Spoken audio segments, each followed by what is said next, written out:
A Dança da Morte. Stephen King.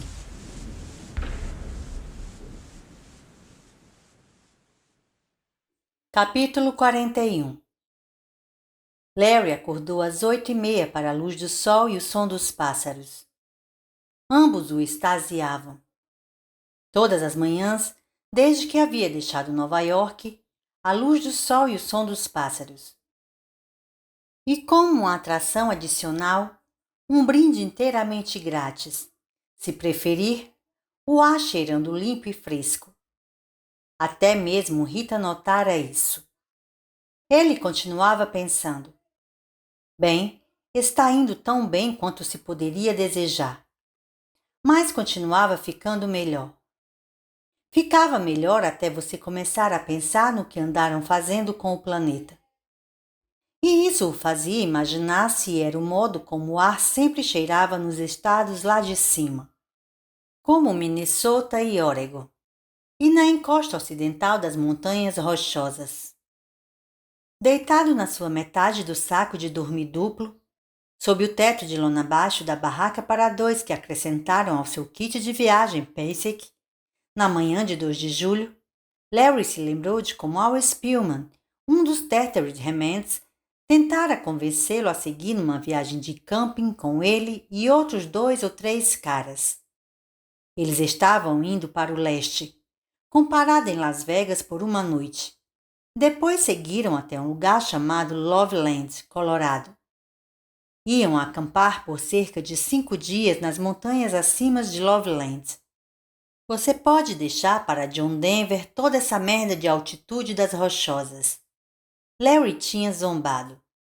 Vocês vão voltar com mordidas de mosquito e uma tremenda alergia no rabo por cagar no mato.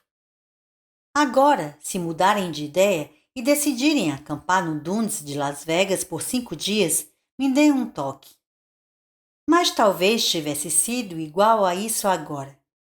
À vontade, sem ninguém para aporrinhá-lo, exceto Rita, e ele achava que podia contornar a aporrinhação dela, respirando o ar puro e dormindo à noite sem sobressaltos. Apenas bater no leito em um sono rápido, como se alguém tivesse lhe atingido a cabeça com um martelo. Sem problemas, exceto que caminho seguir amanhã e em quanto tempo poderiam fazer. Era inteiramente maravilhoso. E esta manhã em Bennington, Vermont, dirigindo-se agora para o leste como planejado, ao longo da Highway 9, esta manhã era algo especial. Era o abençoado 4 de julho, dia da independência. Ele se sentou num saco de dormir e olhou para a Rita, mas ela estava imóvel como uma luz. Nada mostrando senão as linhas de seu corpo debaixo do tecido quadriculado do saco e uma lanugem do cabelo. Bem, ele a acordaria com estilo aquela manhã. Larry puxou o zíper do seu lado do saco e saiu, as nádegas nuas. Por um momento, sua carne ficou marmórea e arrepiada, e o ar pareceu naturalmente quente, provavelmente uns 30 graus já. Seria mais um dia excelente. Ele rastejou para fora da tenda e se levantou. Estacionada ao lado da barraca estava uma Harley Davidson de 1.200 cilindradas, preta e cromada. Tal como o saco de dormir e a barraca, havia sido adquirida em Passaic. Àquela altura, eles já tinham pego e abandonado 3 carros. 2 bloqueados por congestionamentos terríveis, o terceiro enfiado no lodo nos arredores de Nutley, ao tentar ultrapassar uma batida entre 2 caminhões. A moto foi a solução. Ela podia contornar acidentes, impulsionar-se à frente em baixa velocidade. Quando o tráfego estava seriamente engarrafado, ela podia ser empurrada ao longo do acostamento ou da calçada, se houvesse uma. Rita não gostava dela. Viajar na garupa a deixava nervosa e ela se agarrava a Larry desesperadamente. Mas havia concordado em que era a única solução prática. O derradeiro congestionamento da espécie humana tinha sido excepcional. E uma vez que haviam deixado Passaic e entrado na zona rural, progrediram melhor. Ao anoitecer de 2 de julho, haviam atravessado o estado de Nova York e montado sua barraca nos arredores de Corryville, com as nevoentas e místicas montanhas Catskills a oeste. Dobraram para leste na tarde do dia 3, entrando em Vermont pouco antes do escurecer. E aqui estavam, em Bennington. Acamparam numa elevação fora da cidade. E agora, enquanto Larry estava nu e de pé ao lado da moto, urinando, pôde olhar para baixo e maravilhar-se com a imagem de cartão postal da cidade da Nova Inglaterra abaixo dele. 2 igrejas de um branco imaculado, suas torres se erguendo como se para perfurar o céu azul da manhã. Uma escola particular, prédios cinzentos de arenito entrelaçados por trepadeiras, uma usina, 2 prédios escolares de tijolos vermelhos, uma infinidade de árvores com vestidos verdes de verão. A única coisa que tornara o quadro sutilmente dissonante era a falta de fumaça na chaminé da usina e o número de carros cintilantes em miniatura estacionados em ângulos esquisitos na rua principal, que era também a autoestrada que estavam seguindo. Mas, no silêncio ensolarado, quer dizer, silêncio exceto por um ocasional chirriar de pássaro, Larry poderia ter ecoado os sentimentos da falecida Irma Fayette. Tivesse ele a conhecido. Nenhuma grande perda.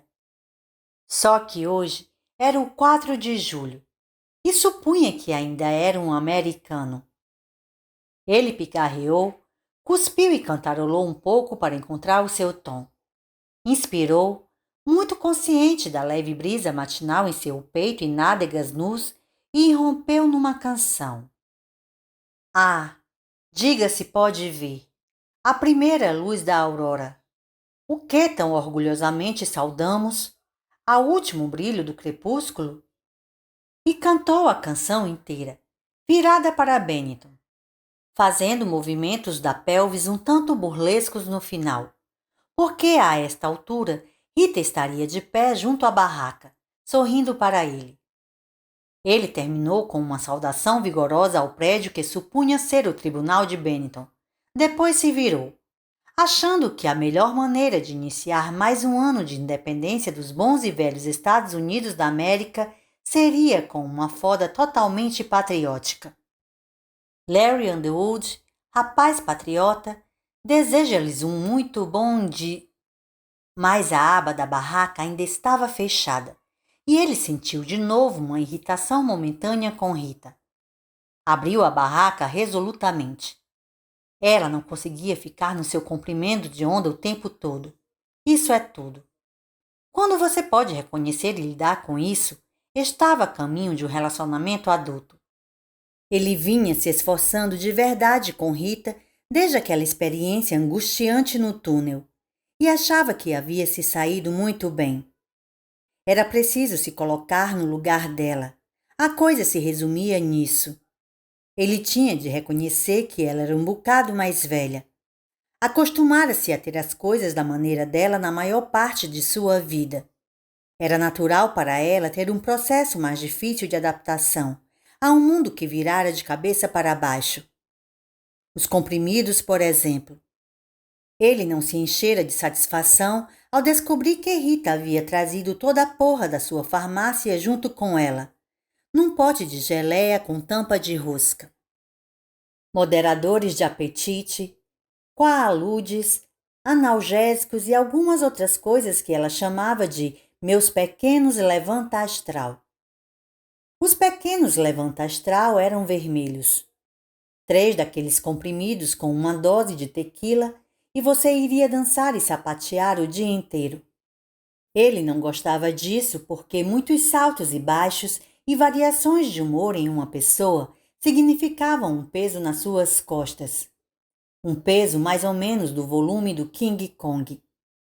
E também não gostava disso porque, Quando você abordava o inequívoco X do problema, isso era uma espécie de tapa na sua cara, não era?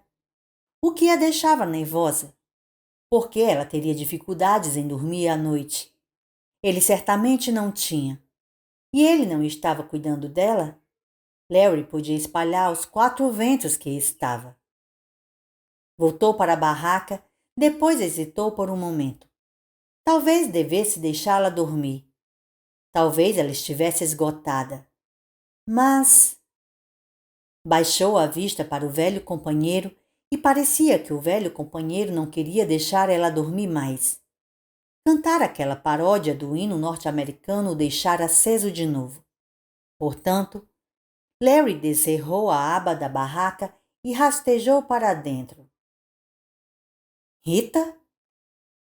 Isso o atingiu de imediato após a limpeza do ar fresco matinal lá fora.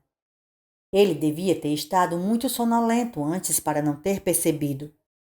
O cheiro não era esmagadoramente forte, porque a tenda estava razoavelmente bem ventilada, mas era bastante acentuado. O cheiro agridoce de vômito e doença. Rita? Ele sentiu um alarme crescente ao ver como ela jazia imóvel, com apenas aquela penugem de cabelo sobressaindo do saco de dormir. Engatinhou na direção dela, o cheiro de vômito mais forte agora, embrulhando seu estômago. Rita, você está bem? Acorde, Rita. Nenhum movimento. Ele a revirou e o saco de dormir estava com o zíper meio puxado, como se ela tivesse tentado sair dele à noite, talvez percebendo o que estava lhe acontecendo, lutando e fracassando. E ele o tempo todo dormindo pacificamente ao lado. O próprio senhor Montanhas Rochosas. Ao revirá-la, um dos seus frascos de pílulas caiu da mão dela e seu olhar era de um mármore nevoento e opaco por trás das pálpebras semicerradas, e a boca estava cheia com o vômito verde que a sufocara. Larry olhou para o rosto morto de Rita pelo que pareceu um tempo muito longo. Eles estavam quase nariz com nariz, e a tenda parecia ficar cada vez mais quente até se assemelhar a um sótão no auge do verão, pouco antes das refrescantes chuvas torrenciais. A cabeça de Rita parecia estar inchando cada vez mais. A boca estava cheia daquela merda. Larry não conseguia desviar os olhos daquilo.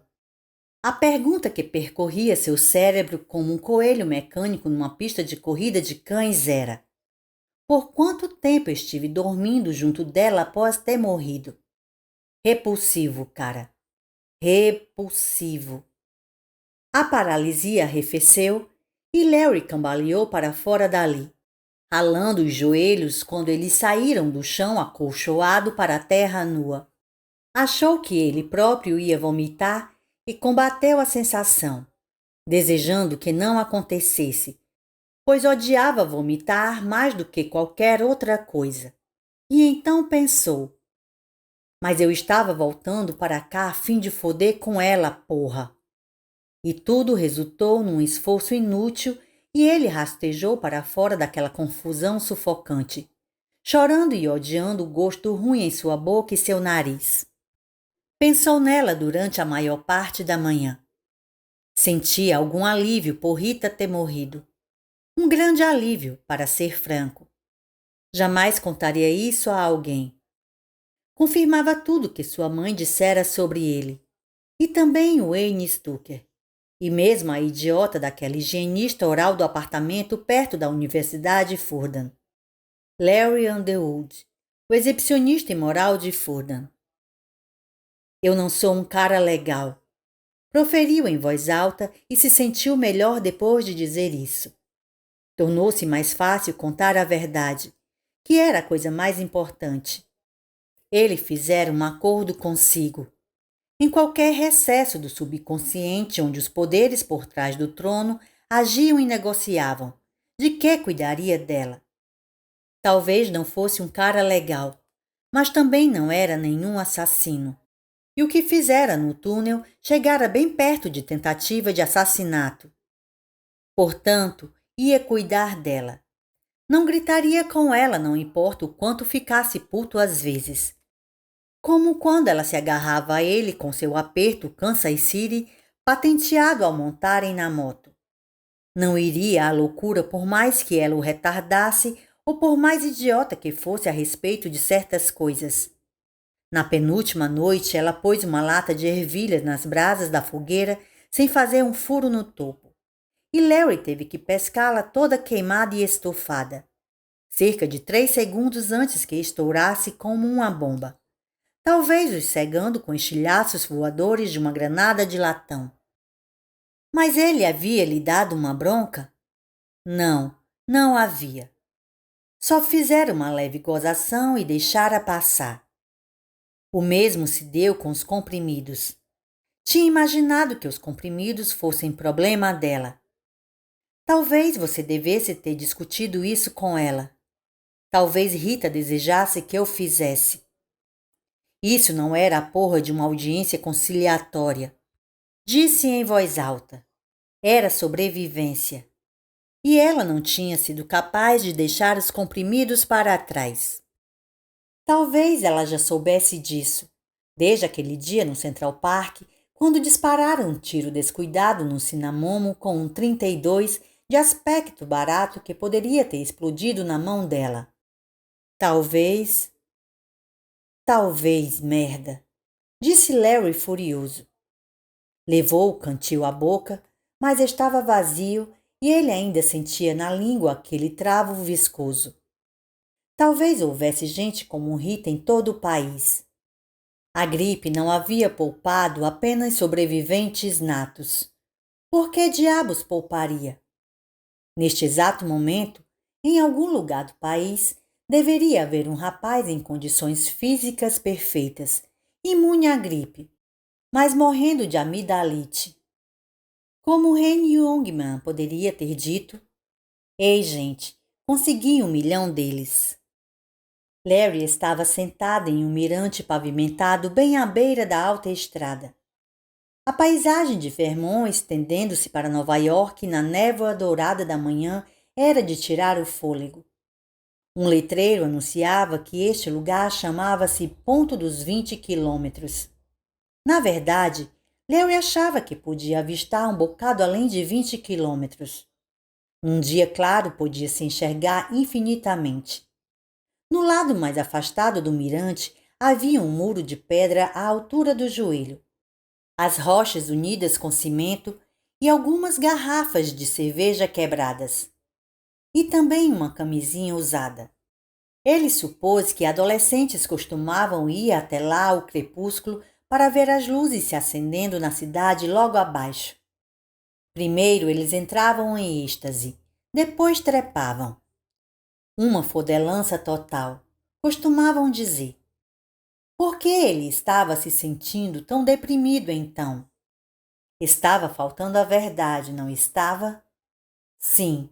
E o pior da verdade era que sentia alívio, não é? Por ter se livrado daquele fardo que carregava? Não. O pior é estar sozinho. Sentir-se só. Piegas, mas verdadeiro. Ele queria alguém com quem partilhar esta vista. Alguém com quem pudesse comentar com perspicácia modesta. Um dia claro você pode enxergar até o infinito. E a única companhia agora estava na barraca a mais de 2 quilômetros atrás, com a boca cheia de vômito esverdeado, enrijecendo, atraindo moscas. Larry pousou a cabeça nos joelhos e fechou os olhos. Disse a si mesmo que não deveria chorar. Odiava chorar quase tanto quanto detestava vomitar. No final ele se acovardou. Não conseguiria enterrá-la. Invocou os piores pensamentos que pôde. Varejeiras e besouros, as marmotas que a farejariam e viriam mastigar sua parte ruidosamente. A deslealdade de um ser humano deixando o outro para trás como um papel de bala ou uma lata de Pepsi vazia. Mas também parecia haver algo vagamente ilegal em enterrá-la. E, para falar a verdade, e ele estava dizendo a verdade agora, não estava? Que era apenas uma racionalização barata. Ele podia ir até Bennington e arrombar a loja de ferragem sempre popular, pegar a pá sempre popular e uma picareta sempre popular. Podia até mesmo voltar aqui em cima, onde era tranquilo e bonito, e cavar a sepultura sempre popular, perto do ponto dos 20 quilômetros sempre popular. Mas entrar de novo naquela barraca, que estaria agora cheirando que nem o toalete da travessa número 1 no Central Park, onde o doce regalo escuro sempre popular estaria esperando pela eternidade, e puxar até o fim do zíper do saco de dormir, arrancar para fora o corpo enrijecido e inchado, arrastá-lo pelas axilas até o buraco, jogá-la dentro dele e lançar a terra por cima, observando-o a tamborilar sobre as pernas brancas com seus nódulos de veias varicosas protuberantes e grudar nos cabelos dela. É isso aí, meu chapa. Acho que vou ficar fora dessa. Se sou um covarde, que assim seja. Voltou ao local onde a barraca fora montada e puxou a aba. Encontrou uma vara comprida. Tomou uma profunda inspiração de ar fresco, conteve-o e enganchou suas roupas com a vara. Recuou com elas, vestiu-as. Tomou outra profunda inspiração, conteve-a e usou a vara para pescar suas botas. Sentou-se num tronco de árvore caída e calçou-as. O cheiro impregnava suas roupas. Besteira, sussurrou. Ele podia vê-la, metade dentro, metade fora do saco de dormir. A mão rígida e estendida e ainda enroscada em torno de um frasco de comprimidos que não estavam mais lá. Os olhos semicerrados pareciam fitá-lo acusadoramente. Isso o fez pensar de novo no túnel e nas visões de mortos que caminhavam. Rapidamente, usou a vara para fechar a aba da barraca. Mas ainda podia sentir o cheiro dela sobre ele. Portanto, fez de Bennington sua primeira parada afinal. E na main shop da cidade ele tirou toda a roupa e escolheu novas. 3 mudas e mais 4 pares de meias e cuecas. Encontrou até mesmo um novo par de botas. Examinando-se no espelho de 3 faces, pôde ver a loja vazia espalhar-se por trás dele e a moto apoiada vulgarmente no meio-fio. Coisa fina, murmurou, de arrasar. Mas não havia ninguém para admirar seu bom gosto. Ele saiu da loja e detonou a Harley de volta à vida. Pensou em parar na loja de ferragens e ver se tinham uma barraca e outro saco de dormir. Mas tudo o que queria fazer agora era cair fora de Bennington. Ele pararia mais adiante. Olhou para cima, onde a paisagem fazia sua lenta ascensão enquanto dirigia a Harley para fora da cidade. Podia ver o ponto dos 20 quilômetros, mas não o local onde havia montado a barraca. Era melhor que assim fosse. Larry olhou de volta para a estrada e o terror adentrou entorpecidamente por sua garganta abaixo. Uma picape International Harvester, rebocando um trailer de cavalos, dera uma guinada para evitar bater num carro. E o trailer havia tombado. Ele conduzia a moto direto ao trailer porque não estava prestando atenção para onde ia. Deu uma guinada firme à direita, sua bota nova se arrastando na estrada, e quase evitou a colisão. Mas o suporte para o pé esquerdo se enganchou no para-choque traseiro do trailer, arrancando a moto debaixo dele. Larry foi cair na margem da estrada com um baque que chocalhou seus ossos. A Harley trepidou por um momento atrás dele e depois o motor afogou. — Você está bem? Perguntou em voz alta. Graças a Deus que estava apenas a uns 30 quilômetros por hora. Graças a Deus que Rita não estava com ele. Ela teria tido um ataque de histeria.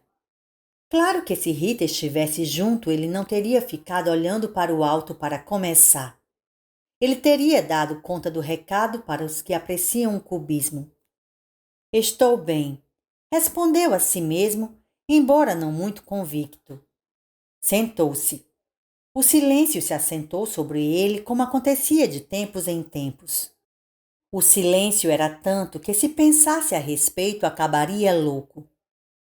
Até mesmo a gritaria de Rita teria sido um alívio a essa altura.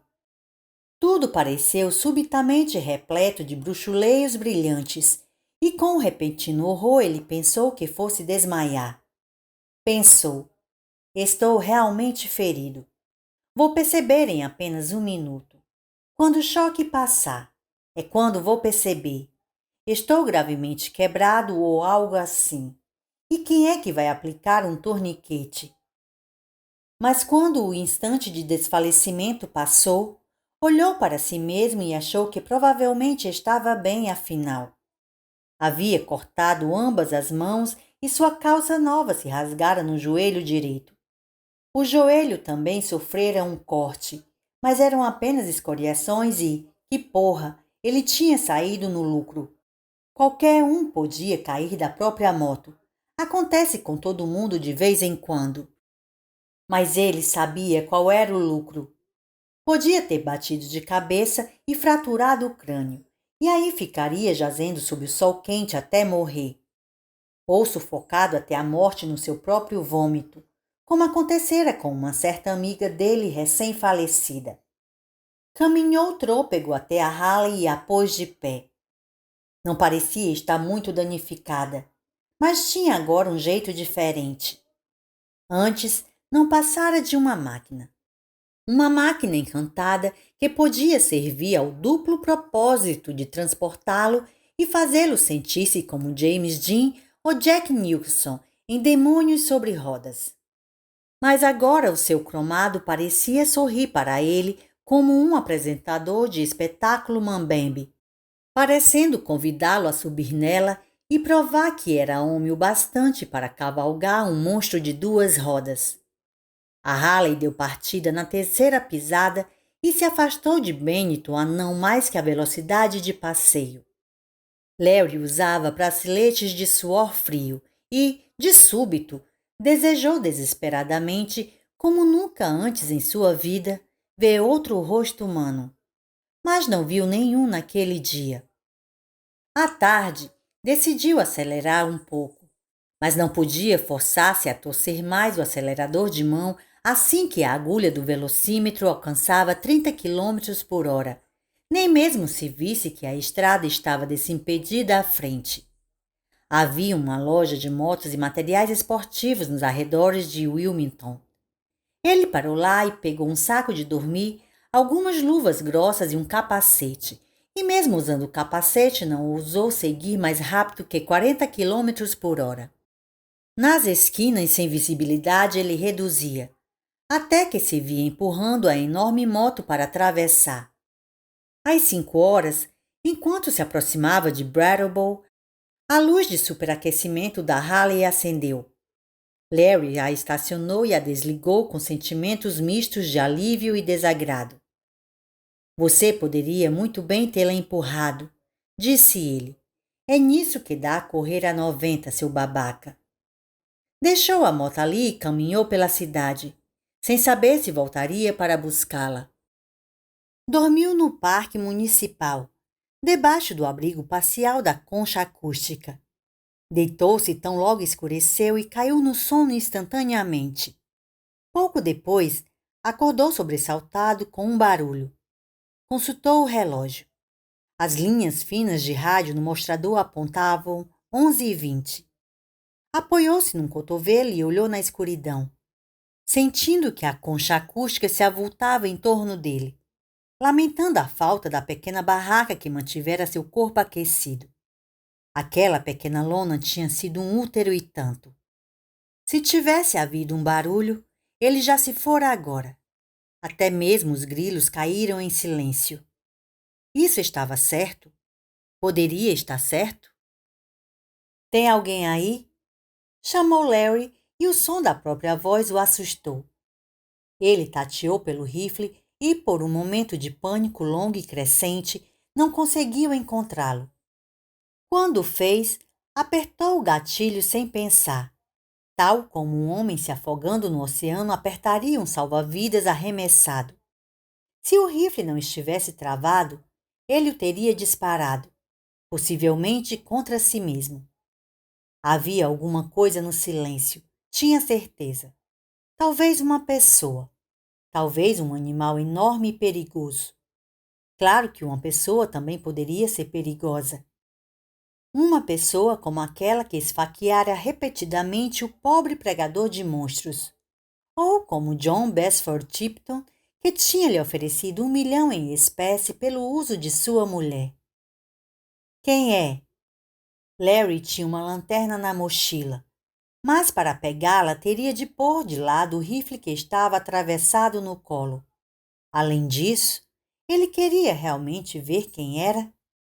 Portanto, limitou-se a ficar sentado ali, desejando o movimento ou a repetição do barulho que o havia acordado. Tinha havido um barulho ou apenas algo que sonhara? E após um breve instante, ele primeiro cabeceou de sono, depois cochilou. De súbito, sua cabeça se agitou, os olhos se arregalaram, a carne se encolheu contra os ossos.